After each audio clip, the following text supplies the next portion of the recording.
Full light. Start sound. Roll camera. Action.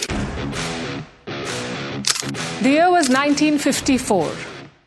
Raj Kapoor had just landed in Moscow. It was the height of the Cold War. The Iron Curtain was firmly in place. Visas were tight, protocols even tighter. The Bollywood actor landed in Moscow without proper documents. Yet somehow he was greeted with a smile.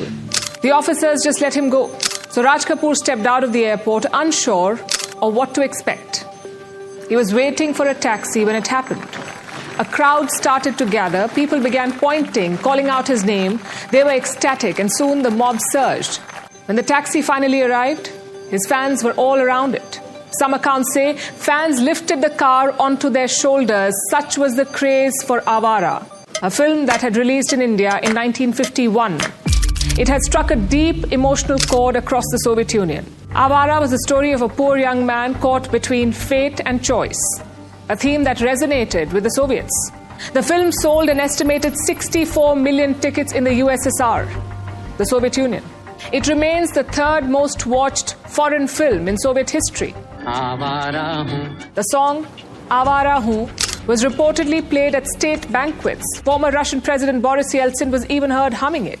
After this, several Bollywood actors became popular in Russia. Dilip Kumar, Dev Anand, many others, but none captured the Soviet imagination quite like Raj Kapoor. In Russia, he was not just a movie star, he was an emotion. And that tells you about the influence that Bollywood often has.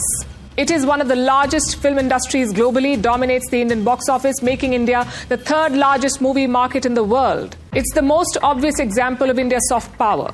Although India did not stop at cinema, you could say it was only the opening act. Over the decades, India has given the world many gifts. They're not often talked about, but they have quietly reshaped the global imagination. 2,500 years ago, a man sat under a tree. His name was Siddhartha Gautam. And under the shade of that tree, he found enlightenment. He became the Buddha. And with that, India's first global message was born, Buddhism, a path of moderation, of inner peace, of non-violence. King Ashok took it further. After witnessing the horrors of war, he converted to Buddhism. But he did not just convert himself. He converted India's foreign policy too. Emissaries were sent to the whole of Asia to spread the message of Buddhism.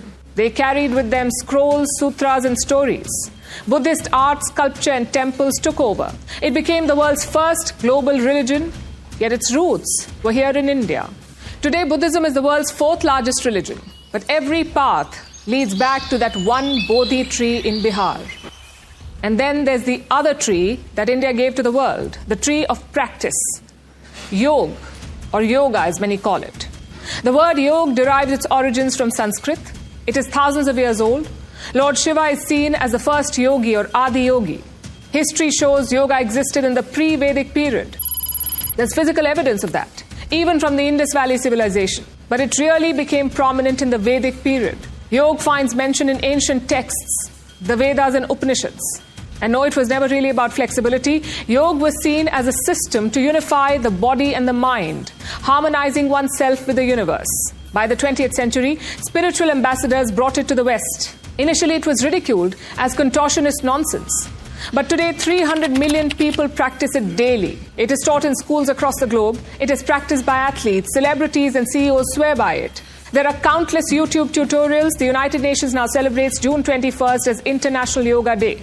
Yoga is a multi-billion-dollar global industry, but its heart remains in India. And then there's Indian English. You heard it right. India was colonized in English, but today, India owns English. More than 300 million Indians speak the language. India is the second largest English-speaking nation in the world, right after the United States of America. But this is not your English, this is Indian English. Words get repurposed, phrases get a makeover, and meanings, well, they get Indianized. If you've heard things like prepone, close the light, or out of station, you've heard Indian English. We've given the language many words, phrases, and expressions, including cousin brother, time pass, and pass out. And they only make the language richer, we say. Plus, we have Hinglish, a mix of Hindi and English words. Sentences start in one language and end in another.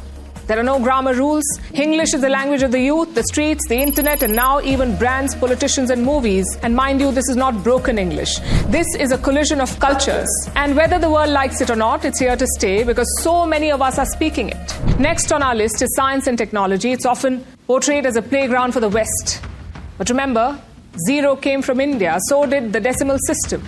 Ancient Indian texts talk about plastic surgery. It's mentioned in the Sushrut Samhita. There are details of complex procedures like rhinoplasty and skin grafting. Fast forward to today, and India is making strides in the field of science and technology again. Look at the Mars orbiter mission, the Mangalyaan. It was successful in the first attempt and cheaper than Hollywood space movies like Gravity. So India reached the Mars for less than the cost of Sandra Bullock's spacewalk. And if you need more examples, look no further than the Silicon Valley. More than a third of engineers there are of Indian origin. Top tech companies are led by Indians. So Indians are not just participating in the tech revolution, they're leading it. Then there's Indian food. Today, chicken tikka masala is widely known as Britain's national dish. But we all know where it came from. Britain may have colonized India, but even then they couldn't master spices. There are also Gen Z drinks like turmeric lattes. Americans pay $6 for one. But we all know what it is. It's our humble haldi doodh. And it's not just food. Indian music is making waves across the globe. Indian dance forms are making their mark. They're performed at international festivals. Indian festivals are celebrated across the globe. Diwali is a public holiday in New York. It shows you how the world has folded all of this into its own identity. These are some of India's greatest exports. But here's the greatest one. The biggest gift from India to the world. It's far older and harder to pin down. It's the idea that differences are not dangerous, that chaos is not disorder. It's the concept of unity in diversity. Few countries can really claim this.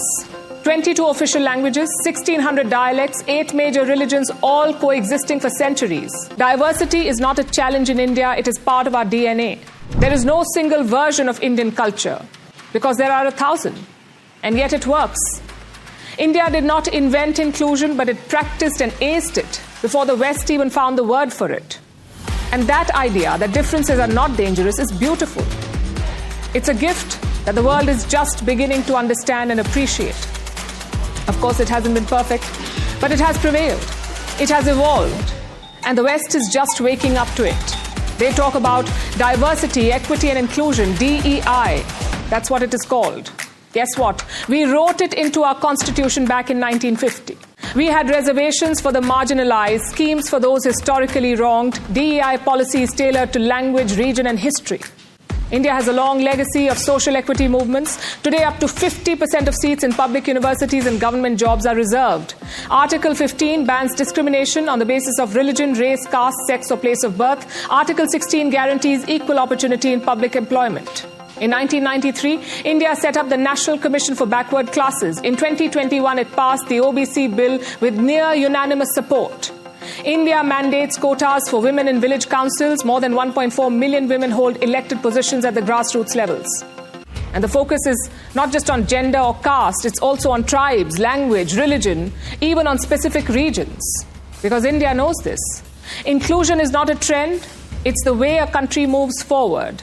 And maybe that's the real story of India. For centuries, we have been many things to many people. A mystic land, a spice route, a colonial subject, a software superpower. But at its core, India is a civilizational storyteller.